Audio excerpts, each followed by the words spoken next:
क्योंकि नवरात्रियों में मौसम परिवर्तन होता है। तो इसीलिए जो व्यक्ति आराधना नहीं करता, उपवास नहीं करता, भगवती के पास वास नहीं करता, उसके लिए ये नवरात्रियां रोगकारी सिद्ध होती है।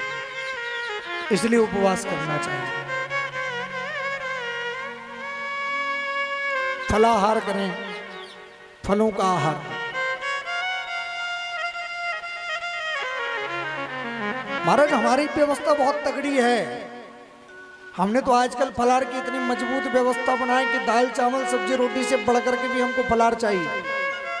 बगर की खिचड़ी हो गई तो चावल का काम कर देगी, आलू की सब्जी हो गई, सिंगाड़े के आटे की पूड़ी हो गई। देखो तो ऐसा फलाहार नहीं। मुझे तो आज तक समझ में नहीं आया कि ये व्यवस्था बनाई किसने और सोयाबीन का तेल कब से फरारी होता है।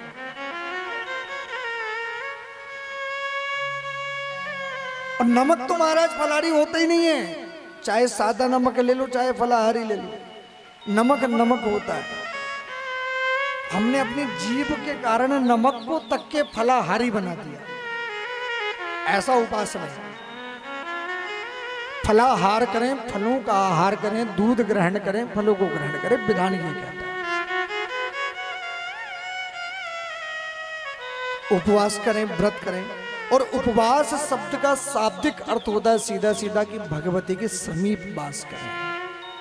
भगवती की आराधना में कैसे निकटता प्राप्त करें भगवती की, ये विचार करके हमें भगवती की आराधना करना चाहिए।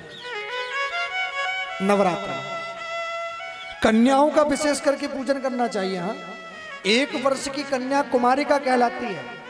1 वर्ष की कन्या का पूजन नहीं करना चाहिए। 2 वर्ष की कन्या कुमारिका कहलाती है। 3 वर्ष की कन्या त्रिमूर्ति कहलाती है। 4 वर्ष की कन्या कल्याणी कहलाती है। 5 वर्ष की रोहिणी कहलाती है। 6 वर्ष की कालिका कहलाती है। 7 वर्ष की चंडिका कहलाती है। 8 वर्ष की कन्या को सांभवी कहते हैं। 9 वर्ष की कन्या को दुर्गा और 10 वर्ष की कन्या को सुभद्रा। मतलब 1 वर्ष से कम की कन्या का पूजन नहीं करना चाहिए और 10 वर्ष से अधिक उम्र की कन्या का पूजन नहीं करना चाहिए। हमारे धर्म शास्त्रों के अनुसार कुछ कन्याओं को पूजन के लिए वर्जित भी माना गया। यदि यहां पर भी कोई ऐसा व्यक्ति बैठा हो, कथा में ऐसी कोई कन्या बैठी हो, तो बुरा नहीं मानना। ये मानना कि पूर्व जन्म के पाप के कारण या किसी प्रकार के संताप के कारण शरीर में ऐसी स्थिति हो सकती है। कुछ कन्याओं को वर्जित माना गया है। किन किन को? हीनांगीं वर्जयेत् कन्या कुष्ठयुक्तां व्रणांकितां गंधस्फुरित हीनांगीं विशाल कुल संभवा। बोले हीनांगी, पहली कौन? हीनांगी, जिसका शरीर कहीं से भी भंग हो या कोई भी एक अंग की शरीर में कमी हो, उस कन्या का पूजन नहीं करना चाहिए। दूसरा, जिस कन्या को कुष्ठ रोग हो उस कन्या का पूजन नहीं करना चाहिए। व्रणांकिता, जो कन्या शरीर से गंदी रहती है, प्रतिदिन स्नान नहीं करती है, जिसके बाल स्वच्छ नहीं रहते हैं, ऐसी कन्याओं का पूजन नहीं करना चाहिए। गंधस्फुरित हीनांगिम, चाहे वे कन्याएं विशाल कुल से, बड़े कुल से क्यों ना हो, ब्राह्मण कुल से क्यों ना हो, तो ऐसा हमारी देवी भागवत कहती है। इसलिए कन्याओं का पूजन तो करना ही चाहिए। कन्याओं में माता जगदम्बा स्वयं विराजमान है और 10 वर्ष से अधिक उम्र की कन्याओं को कन्या नहीं माना जाता।